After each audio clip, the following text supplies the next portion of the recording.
वालों ने कहा ये ड्रॉप कर लो। मैं कहा हाँ दिल्ली जाकर यहाँ नहीं रहेंगे। तो दिल्ली आ गए, KMC में एडमिशन भी हो गया। तो सैम आया था मेरे एक दोस्त मेरठ से मेरे साथ, वो भी KMC में। हम दोनों ने एक PG में रूम ले लिया। काफ़ी आलीशान रूम था, 2 सिंगल बेड थे, अलमारी के नाम पे एक माचिस की डब्बी लगी थी दीवार में।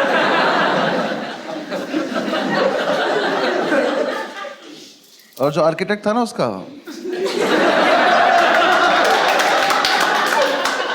वो थोड़ा नशे में था।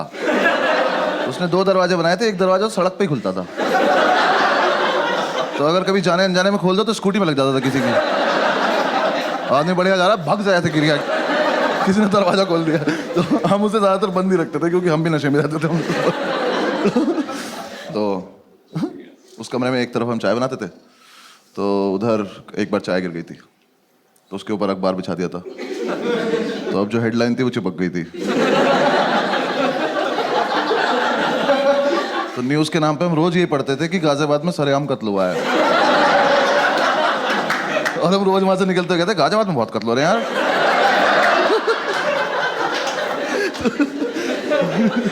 थोड़े दिन हम रहे, फिर हमने डिसाइड किया कि यार दारू पीते हैं। यार देखो, मेरठ से निकलने का मेन पर्पस ये था, क्योंकि मैं बचपन से अपने पापा को देखता रहा था कि शाम को इस आदमी को ऐसा कौन सा पदार्थ मिलता है कि ये खुश हो जाता है। मैंने कहा मुझे यही चाहिए। उसने मुझे सिगरेट भी पिलानी शुरू कर दी, मीठी मीठी बोल के।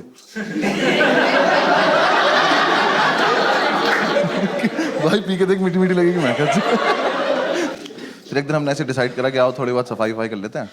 हम निकले घर से कि थोड़ा सामान वामान लेके आते हैं। बादल बना के, कमरा बंद करके, ताला लगा के हम लोग गए। पास की एक दुकान थी, वहाँ जाके हम भूल गए हम क्यों आए थे, सिगरेट पीने लगे।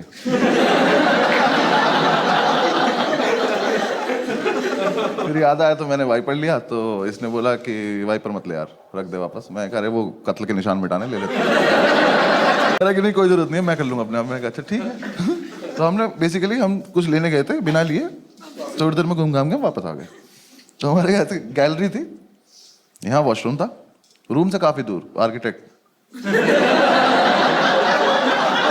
तो ऐसे वॉशरूम था, चाबी इसके पास थी, भाग के आया और वॉशरूम में घुस गया। तो मैंने कहा चाबी, कह रहा नहीं दे रहा। ये क्या फेटिश है कि मैं चाबी छिपा लूंगा अपने पास। मैं कहा भाई या तो मुझे भी अंदर ही बुला ले, मैं भी बाथरूम में आ जाता हूँ। तो कह रहा नहीं मैं चाबी नहीं दूंगा जब तक मैं बाहर नहीं आता, तो बाहर घूम। मैं कहा और अंदर कुछ नहीं कर रहा है, छप छप की आवाज आ रही पानी की। पता नहीं बाल्टी में चाबी ही डुबो रहा था। मैं कहा भाई दे दे चाबी, 2-3 बार मांगी, नहीं दी। मैं कहा ठीक है बाहर में जा, मुझे कुछ ना कुछ काम है। मैं बाहर आया, ऐसे थोड़ा सा ओपन एरिया था, उसमें ऐसे गोल गोल घूम रहा था। मैं ऐसे घूम रहा था तो मैंने देखा हमारे रूम के बाहर एक आदमी खड़ा हुआ बैग टांग के। तो मुझे लगा ये सेल्समैन होगा, कुछ बेच रहा होगा। तो मैंने कहा अरे टाइम पास तो मिल गया।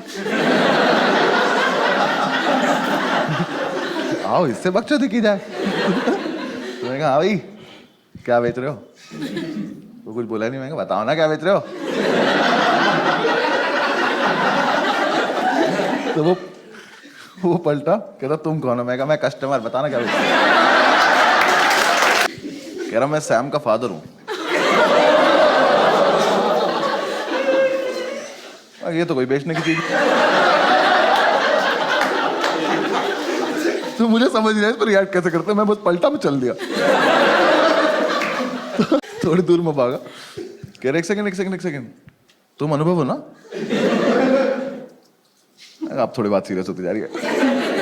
मैं कहा नहीं।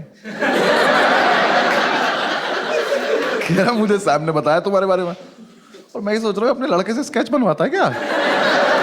देखो मैं भाग सकता था वहां से, लेकिन फिर मुझे एकदम से लगा कि आज क्या होने वाला है। ये आदमी अभी वॉशरूम से आएगा, ये अपना बाप देखेगा, फिर हम तीनों मिलके कमरा देखेंगे, और ये संसार तमाशा देखेगा। मैं इस मोमेंट को मिस तो नहीं करना चाहता। तो मैं कहा बता देते हैं हम कौन है, क्योंकि देखो मुझे क्या डर था, ये आदमी क्या कर लेगा, वैसे तो है नहीं मुझे पीट देगा। ज्यादा से ज्यादा क्या मेरे घर पे फोन करोगे, कर लो। जो अभी टाइम हो रहा है मेरे पापा पक्का फोन उठा के बोलेंगे चीयर्स भाई साहब।